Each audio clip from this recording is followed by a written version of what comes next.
PDF के लिए Telegram join करें। डिक्टेशन स्टार्ट होगा 5 सेकंड के बाद।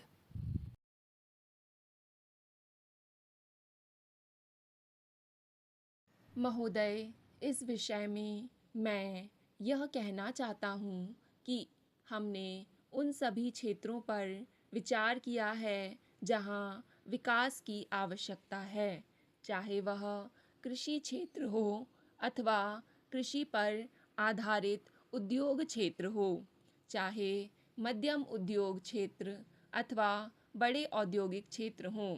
यदि आप आंकड़ों की तुलना करें तो मैं कहूँगा कि इस समय हम पंजाब को सामान्य केंद्रीय सहायता के अंतर्गत भरसक यह कोशिश कर रहे कि सभी दृष्टिकोण को ध्यान में रखें और तदनुसार अनुदान प्राप्त परियोजनाओं के लिए 1 करोड़ रुपए, विशेष योजना ऋण के लिए 650 करोड़ रुपए, पुलिस आवास के लिए 10 करोड़ रुपए और स्वर्ण मंदिर के चारों ओर पुनर्वास के लिए हमने 30 करोड़ रुपए दिए हैं। परंतु हमें यह मालूम है कि और अधिक धन की आवश्यकता होगी। अतः आप इस बात की सराहना करेंगे कि हम राज्य के कुल घाटे को पूरा करने का प्रयास कर रहे हैं, क्योंकि हमें मालूम है कि इस समय इस राज्य में संसाधनों में वृद्धि कर पाना अत्यधिक कठिन है और हम लोगों पर करों का बोझ भी नहीं लादना चाहते हैं। इसलिए मेरा कहना है कि बेहतर हो कि आप बजट पत्रों की ध्यान से जांच करें और हमारे प्रति क्रोधित ना हों।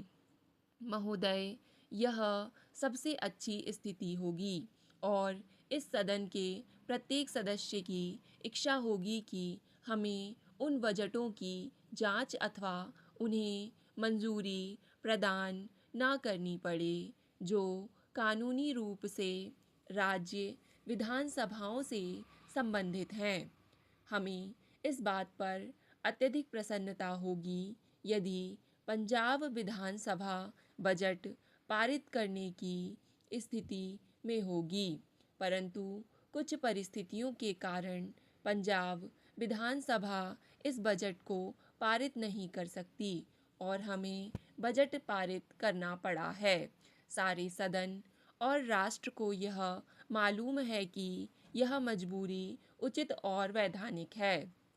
महोदय, मैं कहना चाहता हूँ कि जैसा कि सदस्यों ने कहा और उनकी इच्छा थी कि ऐसा समय नहीं आना चाहिए कि हमें आगामी वर्ष का बजट पारित करना पड़े।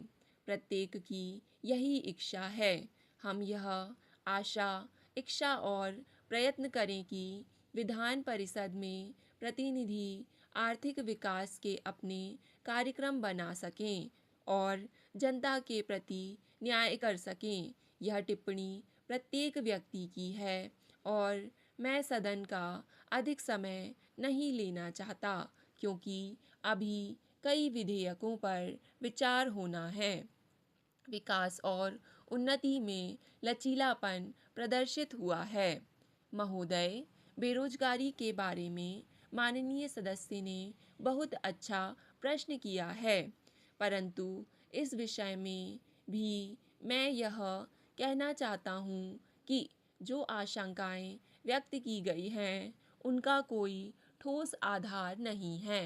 शहरी और ग्रामीण दोनों क्षेत्रों में बेरोजगारी में चिंताजनक वृद्धि नहीं हुई है। मैं आपको आंकड़े प्रस्तुत कर सकता हूँ कि शहरी क्षेत्रों में शिक्षित बेरोजगारों की संख्या में अधिक वृद्धि नहीं हुई है और ग्रामीण क्षेत्रों के बारे में भी यही स्थिति है, परंतु इसका अर्थ यह नहीं है कि हमें यह समस्या हल नहीं करनी है। निश्चित रूप से हमें समस्या हल करनी है। जहाँ तक कृषि का संबंध है, मेरा कहना है कि कृषि क्षेत्र पर पूरा ध्यान दिया जाता है। हम उत्पादन और खरीद दोनों लक्ष्यों को प्राप्त कर रहे हैं। इस समय पिछले वर्ष के सूखे के कारण जहां तक गेहूं का संबंध है, उसकी खरीद में लक्ष्यों की थोड़ी कमी रही।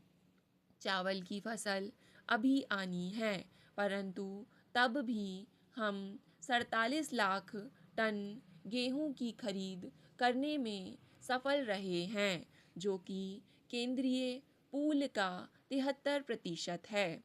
अतः मैं पंजाब के किसानों को मुबारकबाद देता हूँ।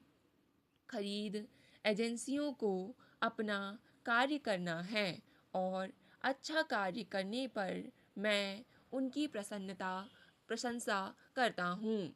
बहुत अन्य क्षेत्रों में जहाँ किसानों की मदद की जानी है, मैं यह कहूँगा कि वर्ष 1997-98 में सरकारी क्षेत्रों में अल्पावधि अग्रिम ऋण 375 करोड़ रुपए के, और इस वर्ष हमने इसे 500 करोड़ रुपए के ऋण दिए हैं। जहां तक दीर्घावधि ऋण का संबंध है, पिछले वर्ष यह 61 करोड़ रुपए का था और इस वर्ष यह 65 करोड़ रुपए है।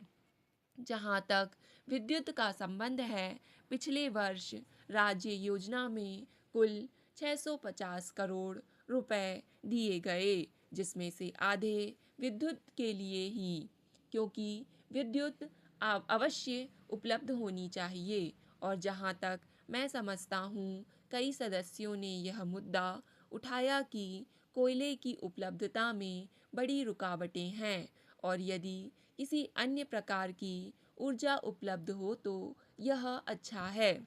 विद्युत क्षेत्र के लिए ही 352 करोड़ रुपए था, जो कि 54% था, और इस वर्ष योजना 700 करोड़ रुपए की है। आशा है माननीय सदस्य इस बात की सराहना करेंगे कि इस वर्ष की योजना पिछले वर्ष से पर्याप्त रूप से बड़ी है। स्टॉप। डिक्टेशन पसंद आए तो वीडियो को लाइक तथा चैनल को सब्सक्राइब करें।